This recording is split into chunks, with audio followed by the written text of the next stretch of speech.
السلام علیکم ورحمۃ اللہ وبرکاتہ۔ درود پاک کی فضیلت۔ ایک بار کسی بکاری نے کفار سے سوال کیا تو انہوں نے مذاقن میں اسے حضرت علی مولا کرم اللہ وجہ کریم کے پاس بھیج دیا جو کہ سامنے ہی تشریف فرما تھے۔ اس نے جا کر دستے دراز کی، آپ رضی اللہ تعالی عنہ نے اس کے ہاتھ پر 10 بار درود پاک پڑھ کر پھونک مار دی، اسے کہا ان لوگوں کے سامنے کھول دو جا کے جس نے تمہیں یہاں بھیجا ہے۔ کفار سامنے سے دیکھ کر ہنس رہے تھے کہ خالی پھونک مارنے سے کیا ہوتا ہے۔ جیسے ہی اس ساحل نے جا کر ان کے سامنے اپنی مٹھی کو کھولا تو وہ سونے کے دیناروں سے بھری ہوئی تھی۔ یہ کرامت دیکھ کر کئی کافر مسلمان ہو گئے۔ سبحان اللہ۔ اللہ عز و جل سے دعا ہے کہ اللہ تعالیٰ آپ کو، مجھے، ہم سب کو درود پاک پڑھنے کی توفیق عطا فرمائے۔ آمین ثم آمین۔ آج ہم بات کریں گے حیض استخاصے کے بارے میں کہ کسے کہتے ہیں اور اس کی مدت کیا ہے۔ کبھی کبھی ہم لوگوں کو حیض استخاصے کے درمیان کی مدت کا پتہ ہی نہیں ہوتا۔ ہم استخاصے کو حیض سمجھ لیتے ہیں اور حیض کو استخاصہ سمجھ لیتے ہیں۔ حیض بالغ عورت کو جو خون ایک مہینے کے بعد ایک خاص جگہ سے آتم طور پر نکلتا ہے، اس کو حیض کہتے ہیں، جسے ہم اپنے زبان میں ماہواری، پیریڈز، ڈیٹ بھی کہتے ہیں۔ حیض کی کم سے کم مدت 3 دن 3 راتیں اور 72 گھنٹہ ہوتی ہے۔ اگر اس سے 1 منٹ بھی کم ہو تو وہ حیض نہیں ہوگا بلکہ استخاصہ ہوگا۔ استخاصے کی مدت 10 دن 10 راتیں اور 240 گھنٹے ہے۔ حیض 6 رنگ کا ہوتا ہے: سرخ، سبز، زرد، گدلا اور مٹیلا۔ سفید رنگ کی رطوبت کو حیض نہیں کہیں گے۔ حامل عورت کو جو آگ کے مقام پر خون آتا ہے وہ استخاصہ ہوتا ہے، حیض نہیں ہوتا۔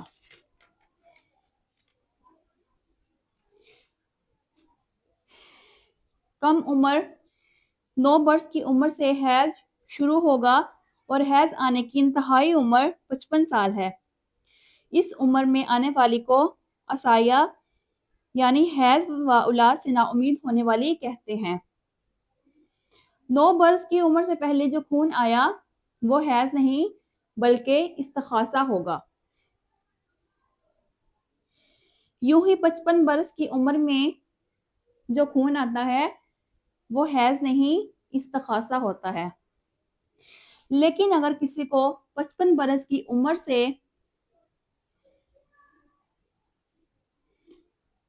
کی عمر میں ہی ایسا خون آ رہا ہے جو اسے ہر مہینے میں ماہواری کے طور پر آتا ہے تو اسے حیض ہی کہیں گے۔ 2 حیضوں کے درمیان مدت کتنی ہوتی ہے؟ 2 حیضوں کے درمیان کم سے کم 15 دن کی مدت ہوتی ہے۔ اگر 15 دن سے پہلے ہمیں حیض آ گیا تو ہم اسے حیض نہیں کہیں گے بلکہ استخاصے کا خون کہیں گے، جو کہ کس کو کہتے ہیں؟ بیماری کو کہتے ہیں۔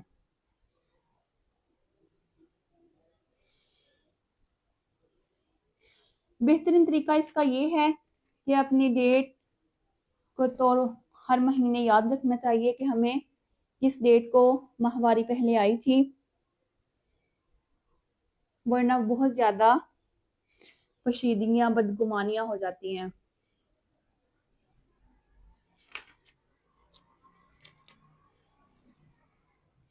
اب ہم بات کریں گے استخاصے کے بارے میں۔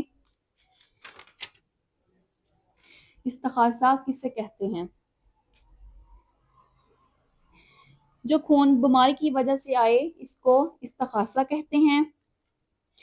ام المومنین حضرت سیدنا ام سلمہ رضی اللہ تعالی عنہ سے روایت ہے، رسول اکرم نور مجسم شاہ بنی آدم صلی اللہ تعالی علیہ وآلہ وسلم کے عہد مبارک میں سے ایک عورت کے اگلے مقام سے خون بہتا رہتا تھا، اس لیے ام المومنین ہے سیدنا ام سلمہ رضی اللہ تعالی عنہ نے حضور اکرم صلی اللہ تعالی علیہ عنہ سے فتویٰ پوچھا۔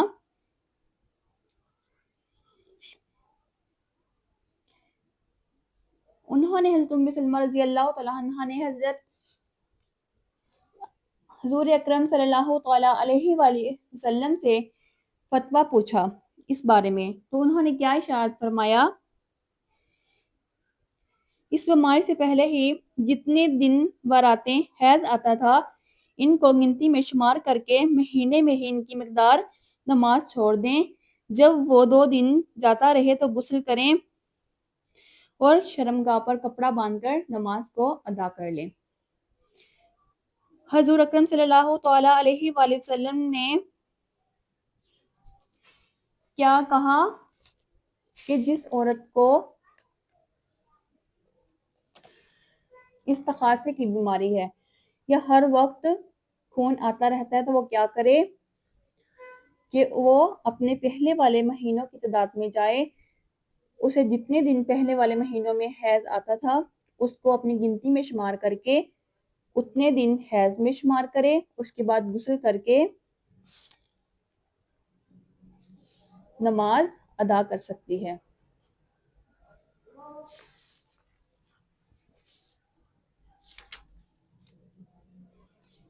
حیض کی حکمت،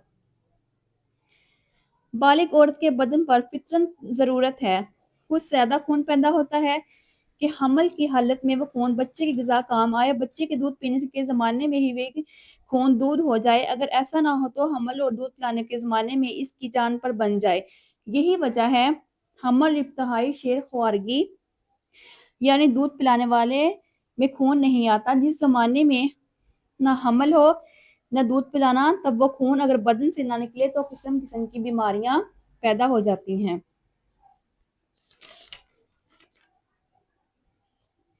اب ہم بات کریں گے نفاس کے بارے میں۔ نفاس کیا ہے؟ بچہ پیدا ہونے کے بعد عورت کے آگے مقام سے جو خون نکلتا ہے اس کو نفاس کہتے ہیں۔ نفاس کی زیادہ سے زیادہ مدت 40 دن ہے، اگر 40 دن کے بعد بھی بند نہ ہو تو یہ ایک مرض ہے، لہذا 40 دن پورے ہوتے ہی غسل کر لینا ضروری ہے۔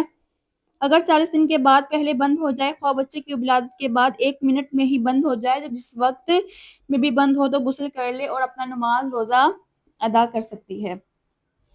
اگر 40 دن کے اندر دوبارہ خون آ گیا تو شروع کے ولادت سے ختم خون تک دن نفاس میں ہی شمار ہوں گے۔ مثلاً ولادت کے بعد 2 منٹ تک خون آ کر بند ہو گیا اور اگر غسل کر کے نماز روزہ وغیرہ کرتی رہی، 40 دن پورے ہونے سے وقتاً 2 منٹ باقی تھے مگر پھر خون آ گیا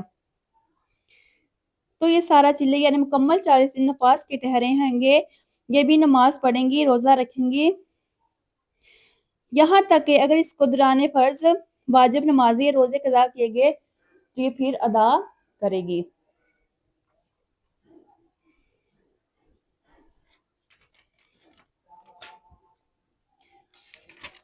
حیض کی مدت کتنی ہے؟ حیض کی مدت 40 3 دن 3 راتیں 72 گھنٹہ ہے۔ استخاصے کی مدت 10 دن 10 راتیں 240 گھنٹے ہیں۔ نفاس کی مدت 40 دن تک ہوتی ہے۔ اگر آپ لوگ مزید میرے ویڈیو دیکھنا چاہتے ہیں تو میرے چینل کو سبسکرائب کیجیے۔ شکریہ۔